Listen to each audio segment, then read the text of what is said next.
Hi, guys. Welcome to the show. Welcome, everybody. It's good to see you here today.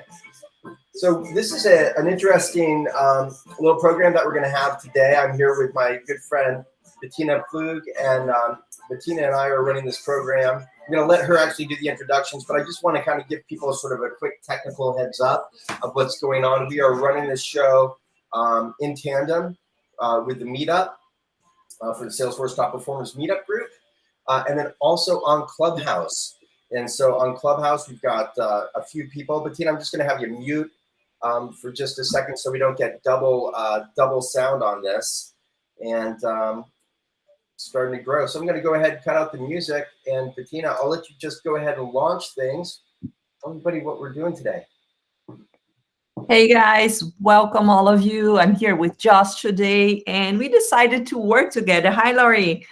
We decided to work together to help you guys boost your career. That's our intention of the meetup group, help you boost and grow in the Salesforce ecosystem. So Josh is an awesome Bettina, I'm sorry, real quick. Unmute when you're talking on Clubhouse, and then we'll just mute and unmute when we're talking, when we're taking turns on Clubhouse. I know it's a little bit tricky there, but go ahead and unmute. There you go. Okay, I'm back. So we're learning new tech things every day, don't you think, guys? So today we're talking simultaneously on Clubhouse and also Google Meet. We want to be able to record this for you. If you want to join us and receive the recording, let us know. We're going to post this on all social medias afterwards.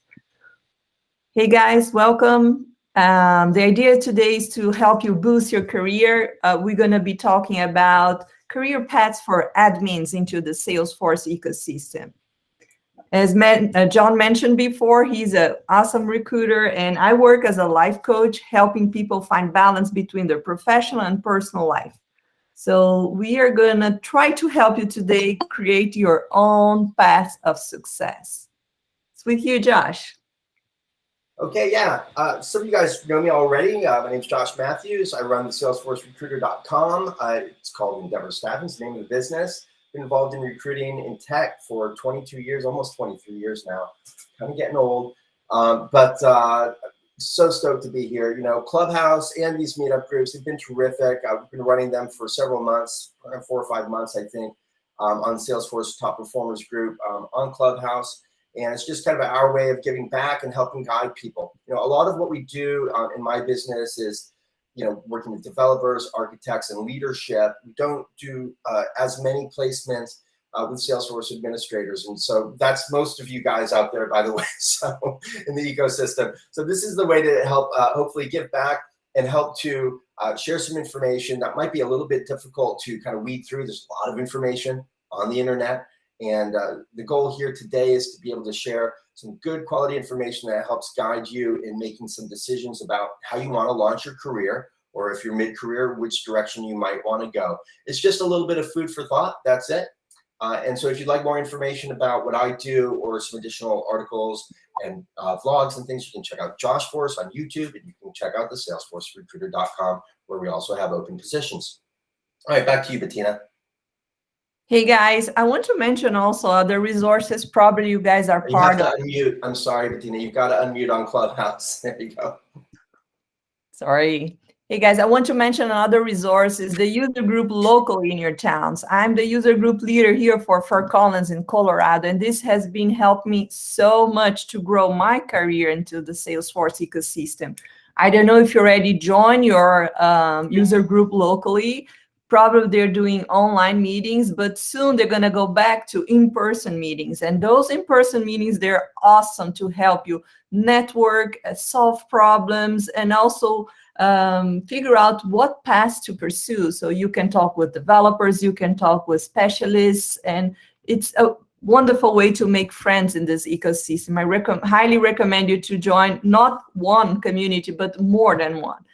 So they have the ones for marketing, they have the ones for developers, user groups for administrators. You just choose the ones that you have more relation with and try to join and attend as much meeting as you can. Okay, very cool. Well, how would you like to kick this off, Bettina? I'm sort of thinking We just talked, maybe you can start talking about the typical career paths and the typical directions that we see. Let me give it a little kickstart. But there's really two directions, right? There's when I think about administrators and what they do, we've got big companies and little companies and everything in between.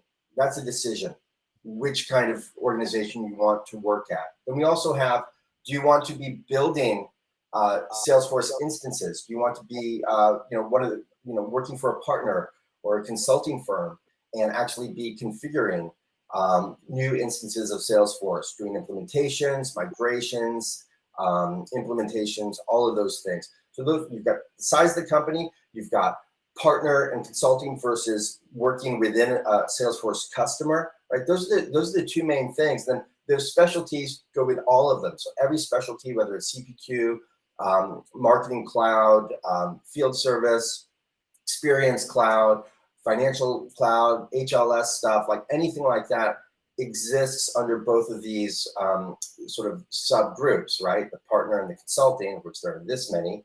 And I'm making my hands, for those in Clubhouse, my hands really small.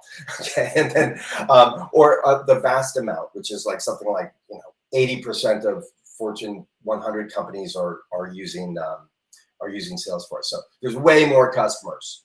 I would like to show just one big slide here, some pictures of logos of big companies that are using Salesforce and recruiting. So if you want to work for big companies, those are some of them that are using Salesforce, just for you to know. Google is, for those who can't see, because they're on Clubhouse, we're looking at Google, FedEx, US Bank, Spotify, Bank of America, Amex, NBC, National Geographic, T-Mobile, Macy's, Hershey's, Canon. You guys get the idea. Nordstrom, everybody, right? Staples. They're one of my companies. They're also one of Salesforce's largest clients too. So a lot of organizations and a lot of directions to go. Bettina, why don't we start with talking about specialties? Can you launch into that for a little bit? Yeah. Let's hear you, Bettina. There we go. Yes.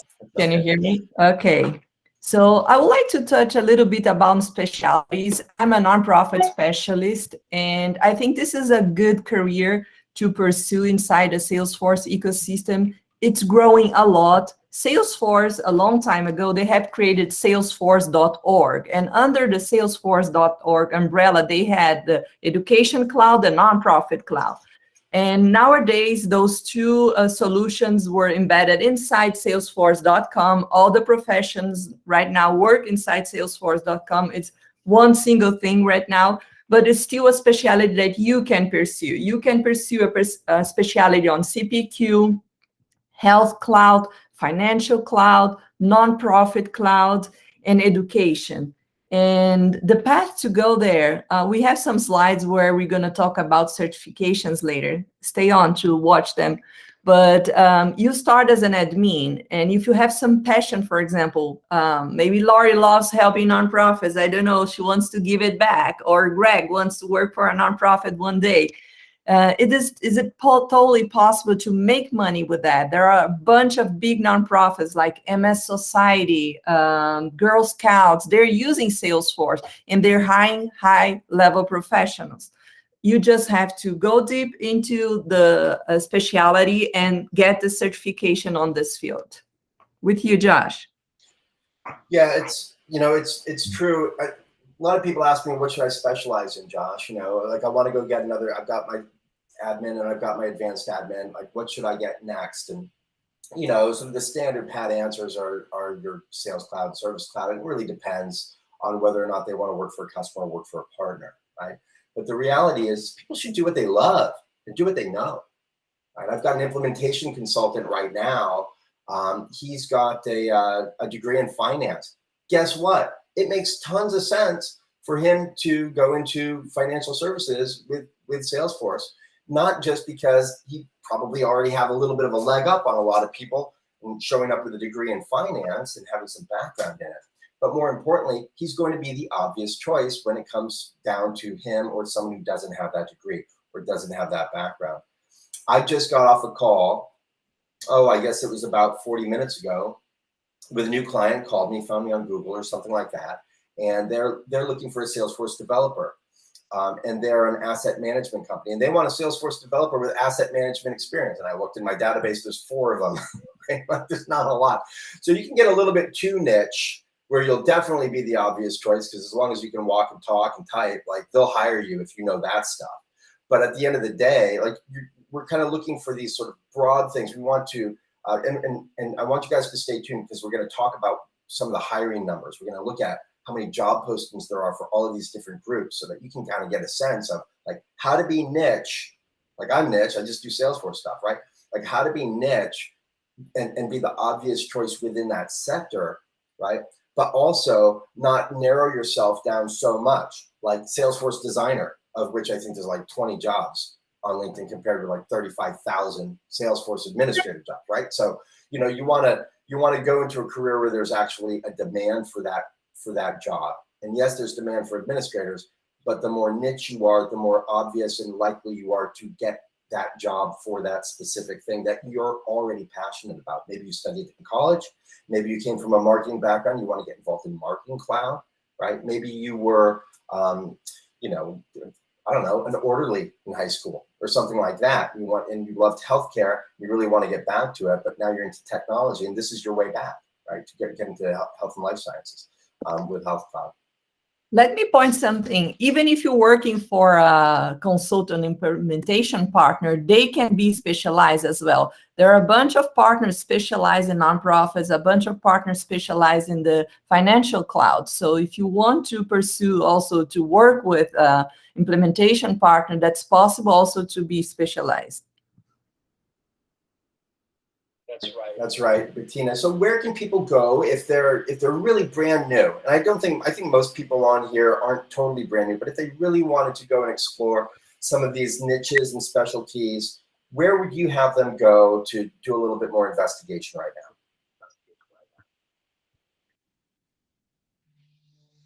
So we have a slide here that I would like to share with you, is the path of certifications. I will for sure go to the Salesforce website. They have a bunch of resources, but I will share 2 images with you guys. One is this one, the certification tracks, where you have them grouped. So if you want to be an administrator, you can do administrator and advanced, app builder, an architect. What are all the certifications and you can get as an architect, as a consultant? You can do community cloud, field service, marketing cloud, Pardot, sales cloud, or service. And if you want to be a developer, there are 3 of them. As a specialist, you can be a CPQ specialist, a marketing cloud, a Pardot. They don't have certifications for new products that they purchase. For example, they recently purchased Map Anything. You can understand about logistics, you can understand about Map Anything, but doesn't have a specific certification for that. There is another slide that I really, really liked that if you guys want, I can share with you a whole PDF with career paths and certifications afterwards if you drop your email here on the notes. Yeah, Bettina, where could people go right now if they wanted to find this? Is there a URL?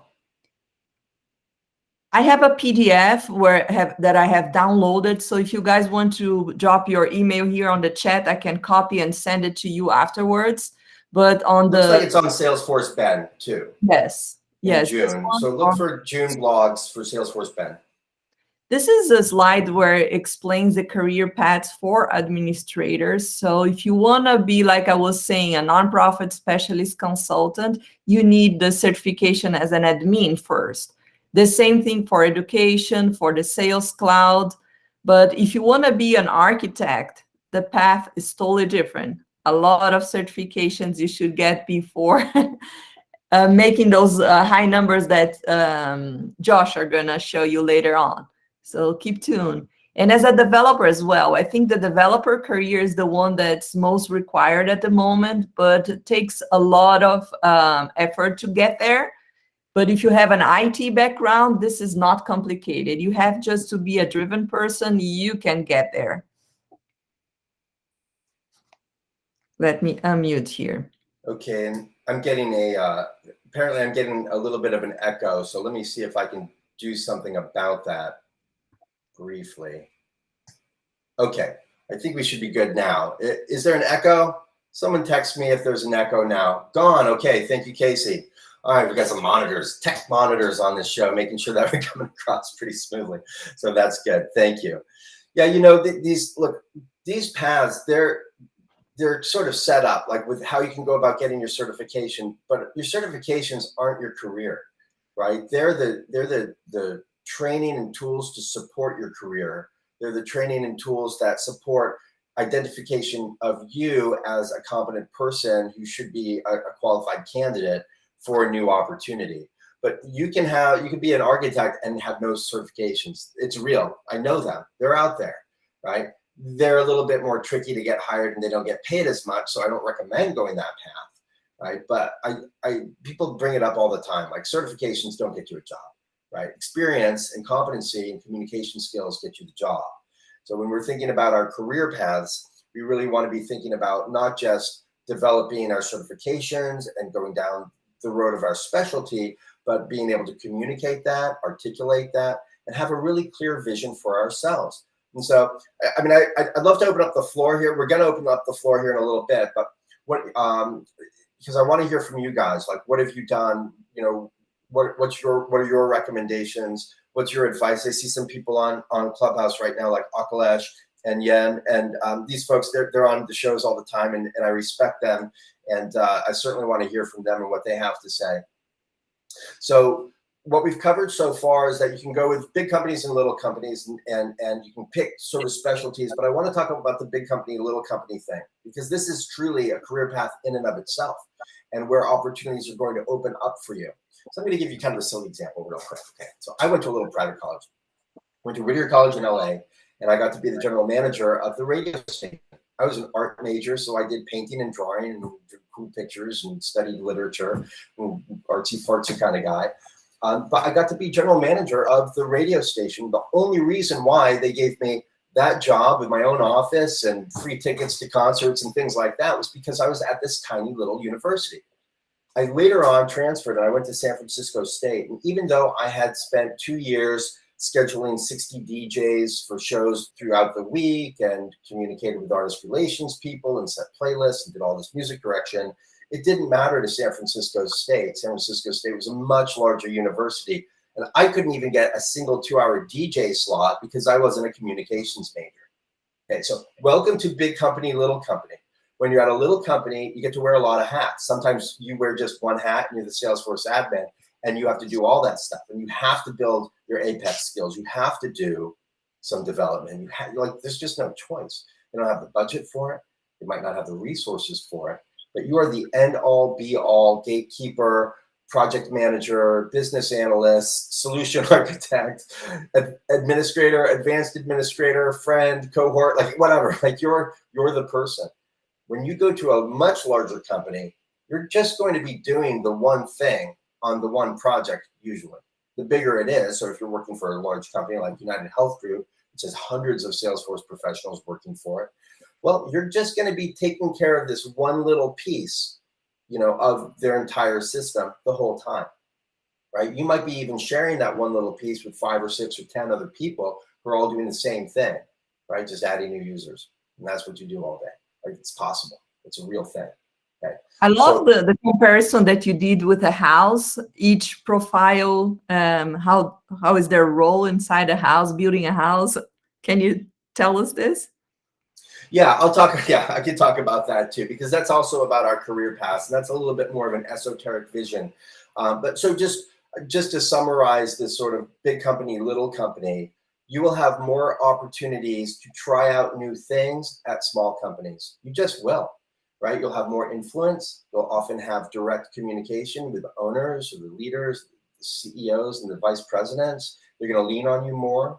You can express yourself and offer up recommendations and suggestions more frequently. Some of the downsides of that are that you might not you might not have a mentor on site, and that's a real bummer. I mean, especially if you're new, if you've only been doing this for less than 2 years or less than 3 or 4 years, like it's really good to surround yourself with people who know what they're doing.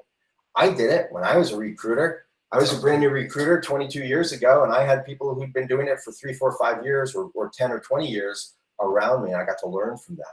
And I can't imagine that I'd be competent today if I didn't have that early mentorship early in my career. So sometimes being in a larger organization where they're going to invest in you, it's really critical. Now you can get outside mentorship through coaching, by involvement in the communities. We'll go into this a little bit more later at the end of the show, and like how you can go about doing that. Kind of touched on it with meetup groups and Salesforce Saturdays and things like that. But really having someone sitting in the next room or in the next house down the road or wherever they're sitting, who's responsible for making sure that you're learning the things that you need to learn without having to just Google your entire career towards success, right? It really matters when you have that specific input. So those kind of the downsides of a small company too. Now, Bettina, you brought up a little analogy that you and I had talked about a little bit earlier today. Look, I've been involved in software and technical recruiting for a very long time. And I thought this years ago that software development is so much like building a building. You can call it a house. Let's call it a house. Let's call it a manor, right? Let's get, everybody likes this like old English shows where, upstairs, downstairs, and servants are living on the top floor in crammed rooms and working in the scullery down in the basement, So picture one of these like British estates or something, right? So you've got all these people who, let's say someone wants to build this thing, right? Where are all my notes? I've got notes around here somewhere. Okay, so, so when you look at software, you look at Salesforce, right? You've got the consultancies. They're like the general contractors, okay? So they've got all of the staff that are going to work to build the building. Now, it could be a manor, or an estate, it could be a hospital, it could be a financial services office building, like whatever. But they're the general contractors. And so they're providing the project managers to manage the projects, the BAs, business analysts, right? Those are the ones who are interacting directly with the stakeholders, the owners. Where do you want the kitchen? What color tile do you want? They work with the designers, like, what should happen when you click this button, right? What happens when you turn on this faucet? Should it unlock this thing over here? So, when we look at building a house or building this thing, we've got all these people involved. So you got your general consultancy, and then we get into like the solution architects. Well, the solution architects are really there to help the owners and the stakeholders understand, well, what kind of building can they actually have on their land? Are they trying to build on the side of a cliff up here in the West Hills, sort of close to where I live, right? Or are they trying to build in a mud flat? Do they have to drain the mud, and pour in a bunch of sand to build something up? They really are responsible for helping the stakeholders understand what's possible. What can you actually do given where you are? Are you in the middle of the desert? How are you going to get water? Are you in the middle of a marsh? How are you going to create firm foundation? And the solution architects help to design this overall. Like, okay, this is how we're going to do this, given what you've got, given these legacy systems, right? Given this direction that you're wanting to go.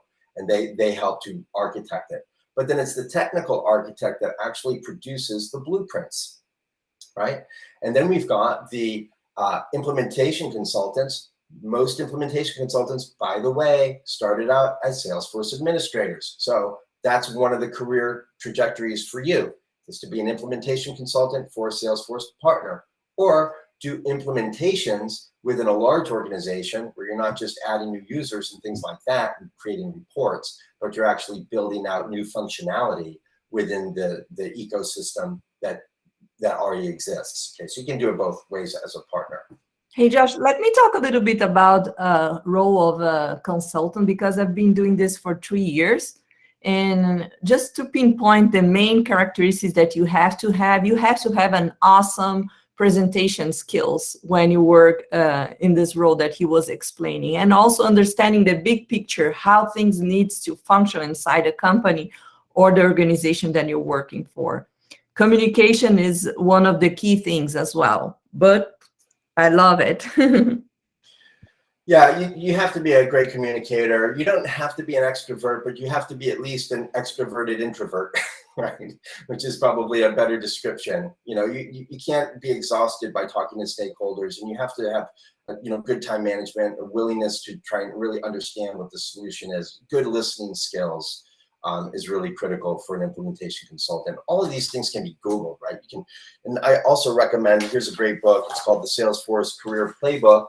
I'm holding it up. It's by Martin Gesner, who's out of Australia. He wrote this, got produced, I think, this year. I've read about half of it. It's pretty straightforward. For anyone who's kind of new to the ecosystem, I definitely recommend it.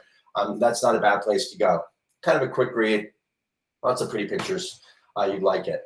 So back to the house, we've got the people who are building the walls, right? This is the implementation consultants. They're really the constructors.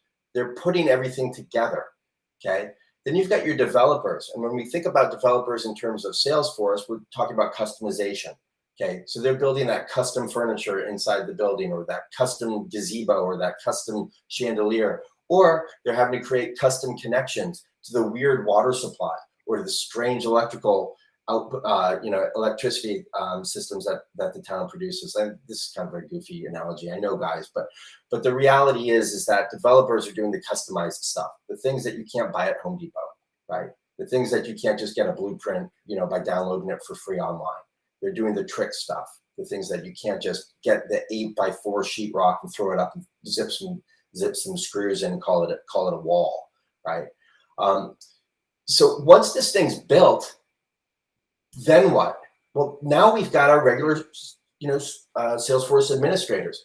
Those are the people who keep the house running, right? You might need to call in the specialist, plumber or electrician or developer, right, to tweak some really interesting things. But for the most part, the Salesforce administrators are responsible for the upkeep and maintenance of this building. Again, let's call it a manor. Okay, they're stripping sheets, they're washing dishes, they're hosting parties, they're opening doors, they're the locksmiths, right? They create keys for new people who are moving into the place or joining the new office or whatever kind of building it is, right? It's a position, and don't take this the wrong way, but it's a position of service. It's a position of servitude, not servitude, but service, right? You're there to service the people who are working in the building, who are doing the job that helps to pay for the building. That's what it is. It's a service role. At the end of the day, I think it is. You guys can correct me and be like, no, you're wrong, Josh, and probably be right. But that's really what it is. This image, I don't know if you guys are seeing, it's just related to what you were talking as an admin. This is the house that you're taking care. You're taking care of sales, communication, customer service, lead management, all the reporting, and the relationship management. And here on the other image, can you see my image, Josh, that I'm sharing? Yeah, I can see. Yes, the idea is if you're trying to specialize yourself, in this case, this image is about nonprofit success pack. What are you going to do? You're going to adapt your learning to the reality of the nonprofits. For example, instead of implementing the sales part of it, you're going to do the fundraising part of it. Communication stays the same because you're going to talk with all types of stakeholders. Instead of implementing customer service, probably you're going to do case management. Instead of leading management, you're going to do volunteer management. The reporting stays the same, but the account base is probably going to be substituted by a household base database. So this is the type of specialization that you're going to get if you look into sales nonprofit package and education package, and also the financial one and CPQ. Yeah, that's right. That's a good slide, guys. You can Google this stuff. I think Bettina is going to provide samples of these PDFs. Just hit her up here on our Clubhouse show. Just tag her. By the way, just as a quick reset, because we're coming up to the top of the hour, we've been on for about 30 minutes. And if you've just joined us, what we're talking about are career paths for Salesforce administrators. And we're talking a lot of analogies. Everybody knows what the career paths are already, I think, in general, right? You can be a consultant, you can be an administrator, you can be an advanced administrator, you can move into, senior level technical consulting and go that direction. And you can move internally in an organization all the way up and become a CRM manager, CRM lead, right? So those are sort of the core directions for most Salesforce administrators. But you can also track towards technical architecture if you go the app builder route. You can get into solution architecture with the Salesforce partner. But really, within all of those is the size of the company and the niche that you want to be involved in. And so I think from a focus standpoint, we're kind of focusing on that a little bit. And so if we take this house example, and I'm pretty much done with the house example, but if you really take that house example to heart, the smaller the house, the fewer there are people in the house to help maintain it, or that building to maintain it. And so again, you're going to be doing, you know, host, locksmith, like all of these other things that you have to have in this large house. Now you're doing all of it because it's just you, right? Just you. So for a lot of folks, they grow their income, they grow more revenue, and they can start to outsource. So now you have a maid, right? Or now you have you know, a house cleaner that comes in, so you don't have to do that anymore. Maybe you get food service delivered. Maybe you have a gardener that comes once a week or twice a week to mow your lawn. All these things that you get to start to outsource, the more income that you have and the larger your house grows. It's the same thing. So now you're not the gardener and the cook and the shopper and all this other stuff. Now someone's doing those things for you. So same idea with careers with administration. That's honestly mostly what I wanted to talk about. I want to talk a little bit about motivation, how to create a plan towards the right kind of career path, and we can get into that in a little bit. But Bettina, maybe you want to get a little bit more particular about the specific jobs and what they might look like. Like, what's it mean to go the developer route after you've got your admin, or what it means to go become a solution architect or a senior consultant. Okay, guys. So if you start as an admin, what we recommend you guys is slowly building up until the admin advance.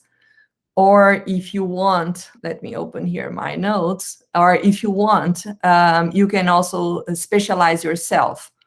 As a developer, it's very important for you to have some IT skills, because it's really into, like he said, developing and solving problems, and you need to be able to present multiple solutions to fix issues.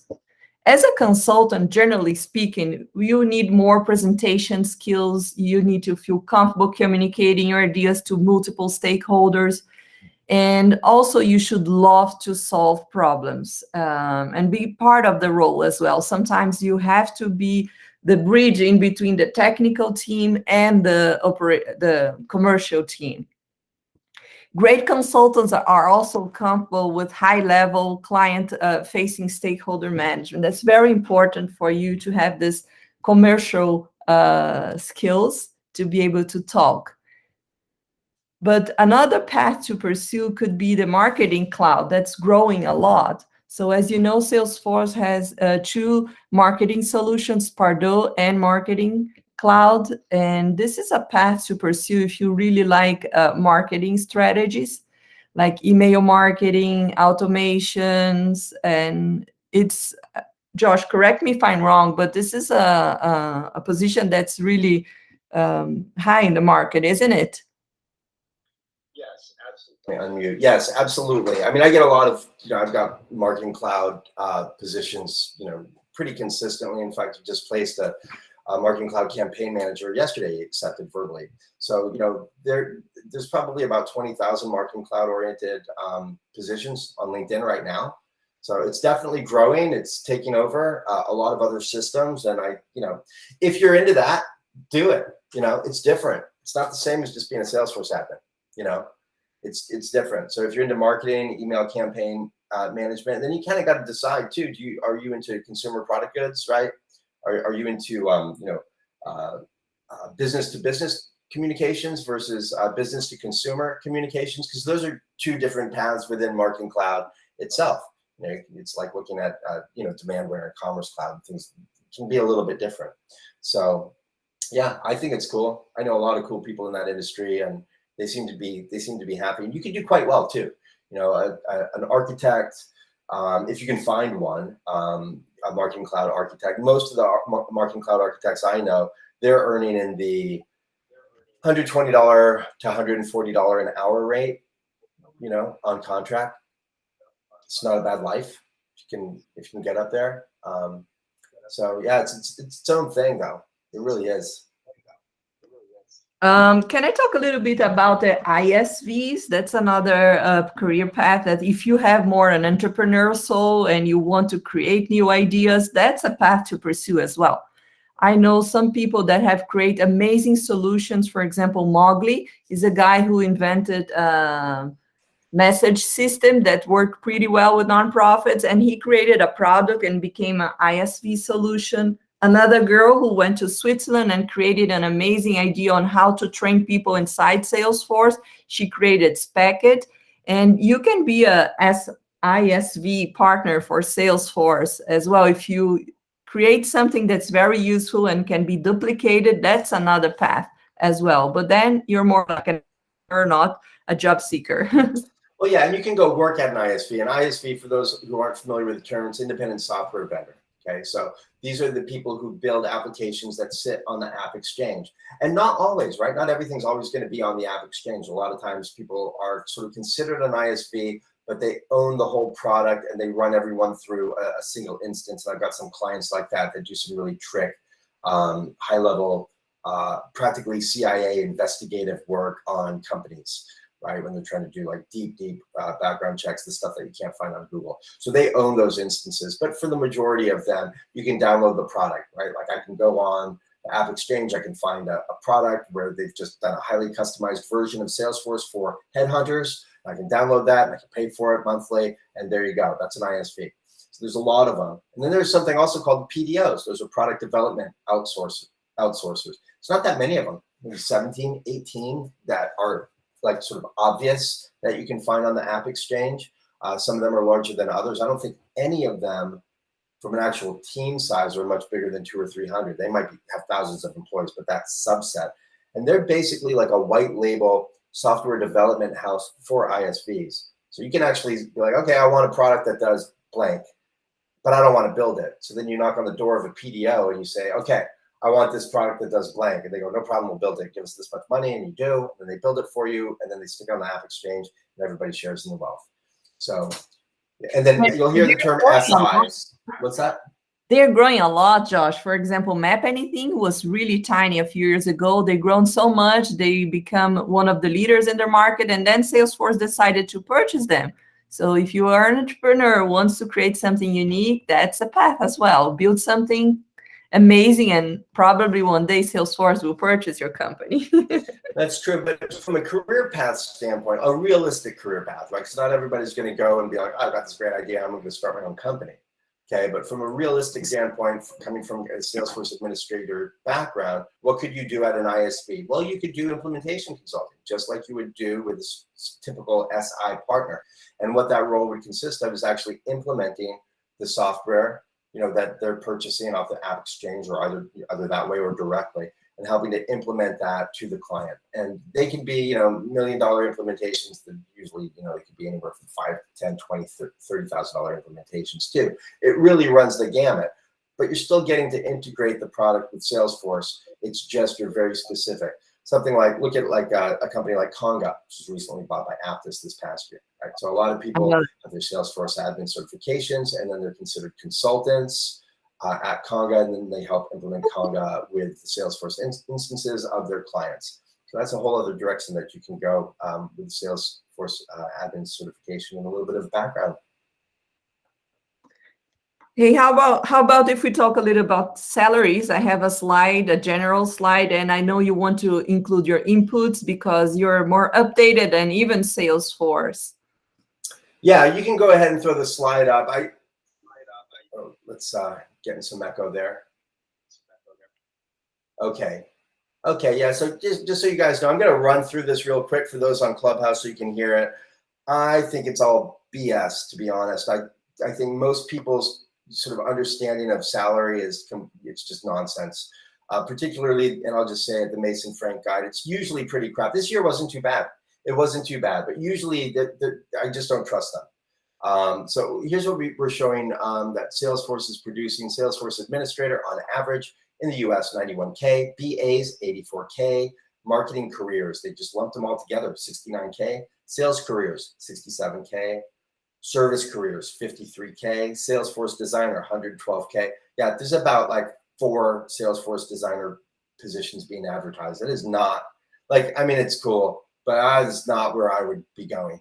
Like, it's cool if you can do it and you get niche, but that's going to be one of those like high competition, low production kind of positions. Salesforce architect, 123K. Salesforce consultant, 110K. Salesforce developer, 108K. Okay, I call bullshit, excuse my French. I think that these numbers are just absolutely insanely off the mark. Salesforce admin is actually not too bad, but everything else looks really low Because here's the reality. We've had this crazy thing happen, COVID, right? Everyone stopped implementing anything. It just did. Businesses stopped, and you'd think there'd be tons of people available for work. It's not true. Salesforce has right now, my guess, other than administrator, 0.0% unemployment. And I just know this because I'm on the front lines. I do this all day long. I live and breathe it every day, 6-7 days a week. And the reality is a Salesforce architect, if you could find one, if I could find Salesforce architects for $123,000 a year, I would work my ass off for 1 year and I'd retire. But the reality is you can't find them. And I'll give you an example. I had a client call me up the other day and he was excited. He's like, hey, I'm going to give you 2 exclusive job orders. I've worked with this guy for 1.5 years. He's a terrific guy, great company. I said, great, happy to help you out. What's the compensation? He's like, well, we're paying our guy right now $145. I said, okay, I can't get you anyone who's less than 170 all in, more likely 190, 195 with bonus, with inclusive of bonus. And his jaw dropped virtually through the phone. But you can't do it. You just can't do it unless they're not very good, right? Part of the problem with these numbers is they're using a lot of statistics that come from placement of people who are in the United States working on H-1Bs. All right. And that actually matters. Like, it absolutely matters, because a lot of these folks are tied to, and there's nothing wrong with that. I mean, America would probably shut down if there weren't H-1B workers working on Salesforce. The whole company would just come to a giant halt and no one would be able to sell anything. Okay? But the reality is that they're underpaid significantly. Their visas are held by these third-party companies, and they're given crappy offers.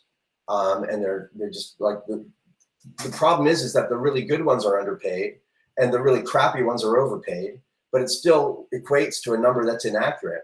And if you're a US citizen or a green card holder, these numbers that Bettina just put up, they're not true. They're just false. They're not good numbers.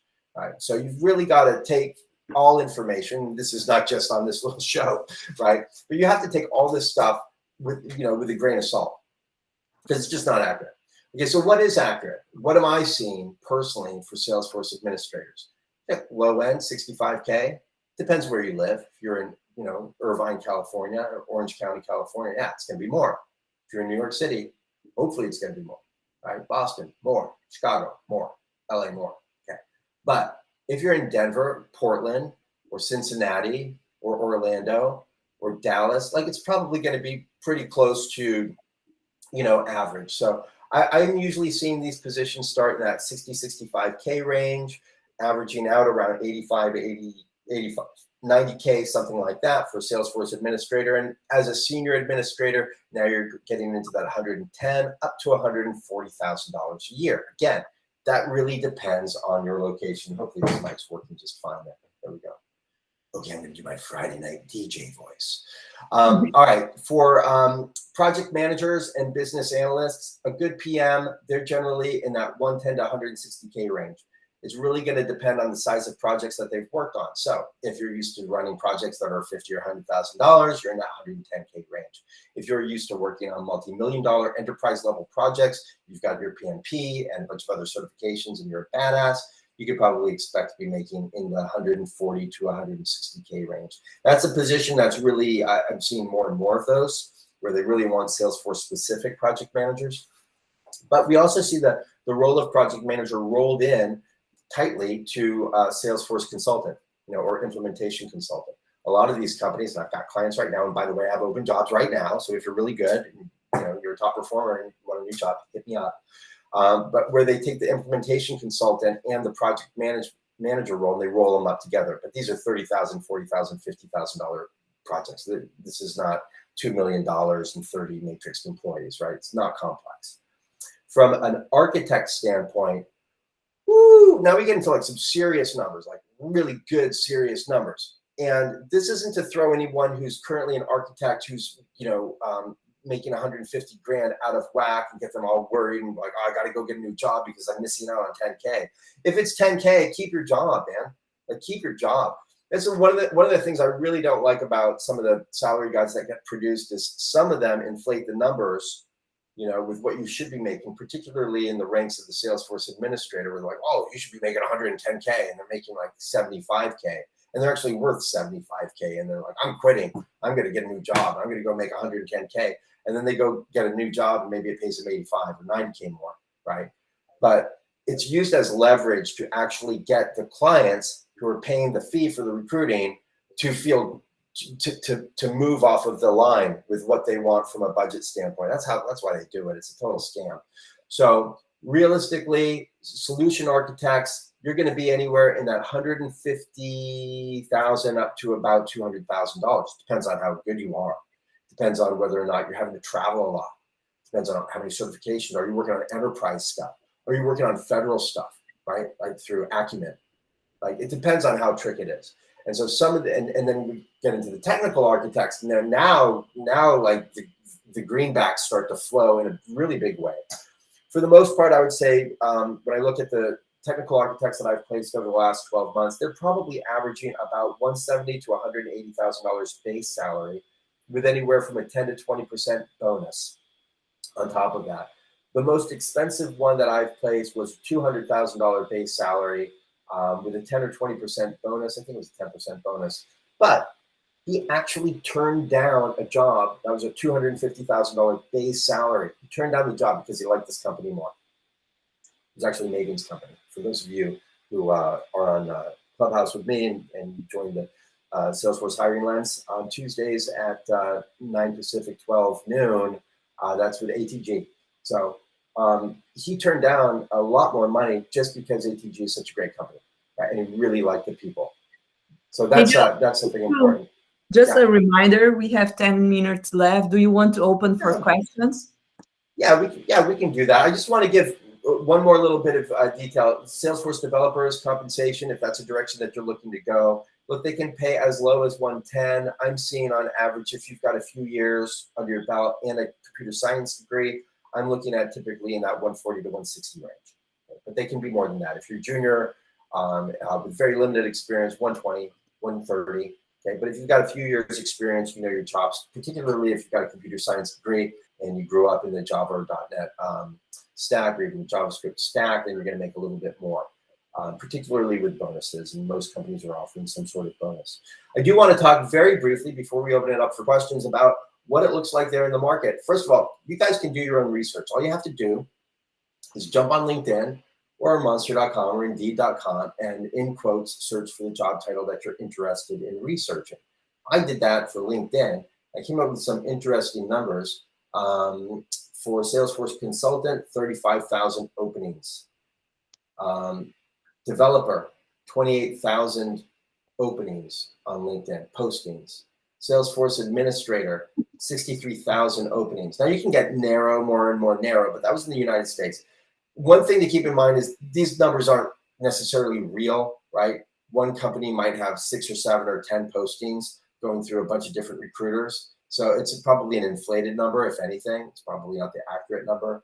But you want to, again, when you're looking for things like, let's say you're involved in CPQ and you're an admin and you want to find a job that allows you to continue your growth in, your competencies in CPQ, then you want to do, a Salesforce plus CPQ string search for jobs. And then you'll kind of get a sense of how many are actually out there and consequently what your competition is, because you can look for how many people actually do that on LinkedIn, either through the regular system or through tools like Sales Navigator. So it's just a little bit about that. I think we should probably open it up for questions, Bettina, but right before we do, I want to thank everybody for joining us today because this has been a lot of fun. It's not been always like the most clear thing, like, oh, what are the career paths? Well, we've kind of talked about ways to look at the career paths. Career paths will unfold for you as individuals, right? When we walk down a path, more, the further down a path we go, the more offshoots we'll see on that path. We don't get to see any offshoots unless we're walking it, right? So just make sure that you walk down that path. And the best way, I think, to walk down that path is to hang on to your job, right? Find ways that you can take on new projects, special projects. We talked about this in our last show, Bettina, about where has responsibility been abdicated. Find where that vacuum of help is needed and do something proactively about it. that's going to be the best. The best thing for your career is just choosing the right path. It's doing the best job in the job that you've got right now. That's the thing that's going to open you up.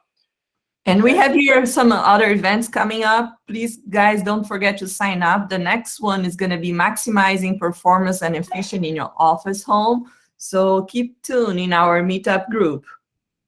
Okay, terrific. So we've got a couple questions here right now. I'm going to bring a couple folks to the stage on Clubhouse, and I'm going to unmute on here so that everybody can hear, hopefully. Let's see if we've got before you start the question, I just want to offer to all of you guys a strategic coaching session for free, only for Salesforce people. You guys can click here on the link I posted or go to my website, wity.tech, and enroll for a strategic coaching session if you want to discuss further your career paths with me. Okay, that's very generous of you, Bettina. I'm sure tons of people are going to take advantage of that. I've done executive coaching myself, as you know, I've practiced it. I have a current executive coach that I work with also right now. I definitely recommend it. It can really boost your productivity, give you clarity for your direction, and Bettina is a master at it. So if you can get a free session with her, you should definitely take advantage of it. So we're going to pull Jan up here from Denmark, my good buddy. But first, I'm just going to switch this to speaker so that everybody can hear it. All right. What's up, Jan? Hello, can you hear me? We can hear you just fine. Okay, how are you? Doing great, buddy. Thanks for joining the show. Okay. I thought there was a lot of nice nuggets, so and it was no fights. Anyway, enjoyed it. Thank you very much. Yeah, thanks, buddy. Was there anything else that you would add? And Tim, you've been doing this for a bit, right? I'm kind of curious what your perspective is. Is there anything else that you would add as a resource that people can go to help improve their, their chances of success in pursuing and making decisions about their career path? Yeah, I think something that you missed is the networking. I'm talking a lot of networking. You spoke a lot about the communities as well.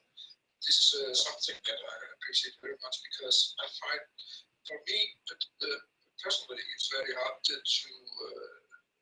make an application and get to the leadership.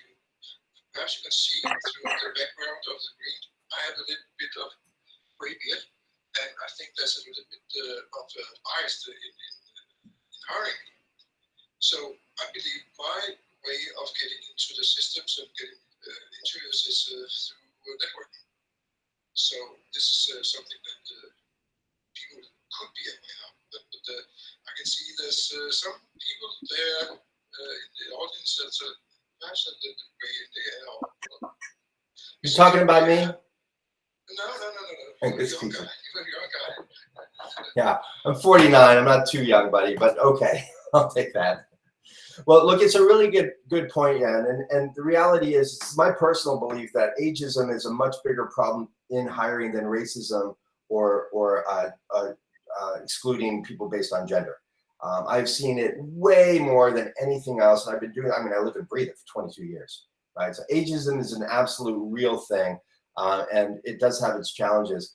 One of the things that people can do right now to network is, if you're on Clubhouse and you're not following everybody who's already up on stage or anybody else here in the audience, go ahead and follow them now.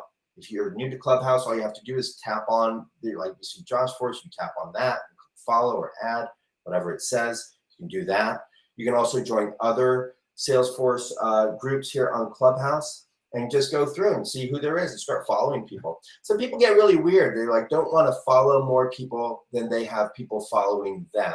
Like somehow that makes them look like a sucker. It doesn't. It's a stupid thing.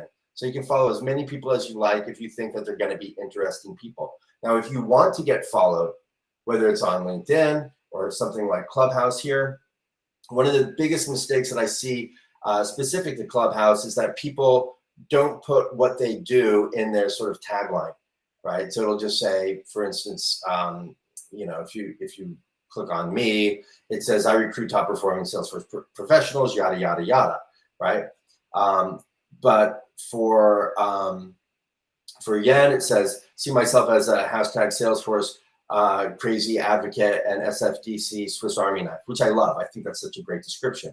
So if you don't have a little elevator pitch or a little 5-second, 1-sentence thing associated with your name, whether it's on Clubhouse or LinkedIn or Facebook or whatever social platform that you're using, you're going to do a disservice, because the guys like me go through and like, I want to add 20 people on Clubhouse today. And I go through, and I did it this morning. I go through, I'm like, okay. And I see, 1,000 people in this other user group. And I'm not tapping on anyone if it doesn't say what they do. Zero. Yeah. They might be good, but they're not good enough for me because they don't know how to market themselves even a little bit. So I'm not going to talk to you. So Things that I would like to share, Josh, if I may. Of course. Yes, guys. In relating to your career development, if you guys are not comfortable just using Trailhead, I would like to recommend you a teacher called Mike Wheeler. He's very nice to help you guys get certifications. And I think Josh has another teacher to recommend as well. But I recommend you guys to use Trailhead as a new way to reinvent your resume. Share your profile with your employers and stand out from the pack if you can. Put all the information you have in from the Trailhead into your LinkedIn and everywhere that you can. Yeah, I think that's a really good idea. So,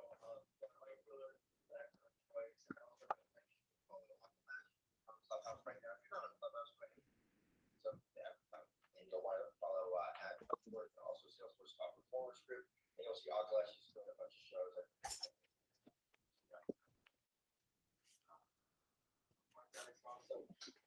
Josh, we cannot hear you very well inside. You're muted on the Google Meet. Sorry. So I was recommending people follow Akalesh, who's on the Clubhouse show right now. If you see his face right there, go ahead and tap on him and follow him.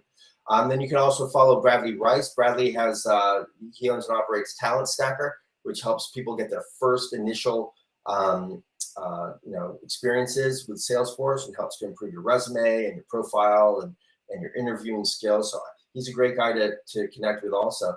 And guess what I found today? I didn't even know this existed. I was just screwing around on LinkedIn, right? And I was trying to get some of these numbers, like how many Salesforce admin positions are there? Well, I went, and you can go to LinkedIn, and then you just select jobs, right? Salesforce administrator jobs. And then there's a drop down. You can pick full-time, part-time. You can also pick volunteer and internship. There's over 700 volunteer opportunities on LinkedIn. Like, I didn't even know that. I'm a big dum-dum. I give them like 30 grand a year and I don't even know that, right? So I thought that's a really cool thing for those who are like really just getting your feet wet to do that. Now, if you want more information about how to develop a really great profile for your LinkedIn and a good resume and how to communicate well to give yourself the best shot at landing a new job and to network, right? Because people want to network with people who look like they're active and know what they're talking about. They smile in their pictures, right? And just doesn't look like a bunch of gobbledygook that they're not really interested. A couple of recommendations. One, go to Josh Force on YouTube and watch I Lost My Job, What Am I Going to Do? Part two. Okay, it's really about, I produced it for COVID, but it's really about your LinkedIn profile and your resume. You can also check out how to avoid hiring mistakes on that channel. Okay, so I recommend doing that. And I also really recommend, this is kind of a big one, if your LinkedIn profile has your first name and a last initial, stop doing that. I see that. I'm like, I'm not even going to talk to you, right? I'm picky. So you got to put your last name up there. It's a dead giveaway that you're probably an H-1B candidate. It's a dead giveaway. So maybe it's not totally, but it's pretty much a dead giveaway. So Can I give some personal? Yeah, go for it, buddy. So actually, a couple of years ago, so I took my first admin exam, and I thought, okay, I can walk on water. And I thought, okay, let me put on that I'm searching for some volunteer jobs and so on on LinkedIn. And I thought, oh, I'm going to be inundated today. I've got like zero coming to me. So this is what I experienced. But perhaps this is because I live in Europe, Denmark, and this is not so widespread, this volunteer thing. But I was so sure that I was going to be inundated. So nothing happened.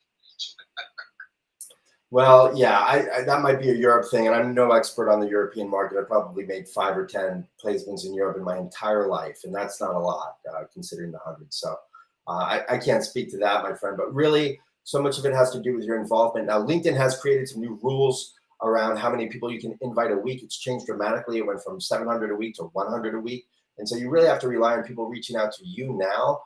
In my profession, I get a bunch of hits every day because it's what I do, and I advertise and I pay for all this stuff. Right, so that people can find me. And so, you know, I might get 10 or 20 a day. But the reality is that for most people, you might not even be using 100 invites a week, but I think it's a good idea for you to do so. Just a few minutes left. We're going to bring Akhilesh up. What's up, buddy? You're on stage, Akhilesh. Hosting this group and Bettina for sharing the information. It was very insightful. I just came to the stage just to share that we are hosting an event tomorrow at 1 o'clock Eastern with Jan, me, and Balcony and some other guests as such. So please give me a follow, and you possibly can check out the information on my Clubhouse bio. It is about what is the Salesforce ecosystem all about, and you can just check it out and connect with us for tomorrow. Thank you so much. I'm done speaking. All right, thanks, buddy. That sounds like a great show. I'd love to be able to make it. Actually taking a real day off tomorrow, so I can't make it, but I think that's a great show. And between you and Yen and Mahogany, I think it's going to be really terrific. By the way, a little tip and trick for those who are kind of new to Clubhouse: when you tap on someone's face, tap on their icon, follow. There's a little bell. Okay, I don't know if you guys can see this right here. There's a little bell right next to where it says follow. You click on that. And when you click on it, it's going to give you some options. Always, sometimes, never, ever. Always, sometimes, never, ever. So I click always for Akhilesh. And that way, every time he's going to be in a room or on a show, I get a notification. Right? So that the people that you respect most in the community, you're going to be notified regularly. Otherwise, a lot of these great opportunities for networking and learning and even sharing are going to slip right by you. So make sure that you're using the ring, the little ring bell function there also. Okay, I think we've got time for 1 or 2 more questions. Does anyone from the meetup group want to pipe up and ask a question?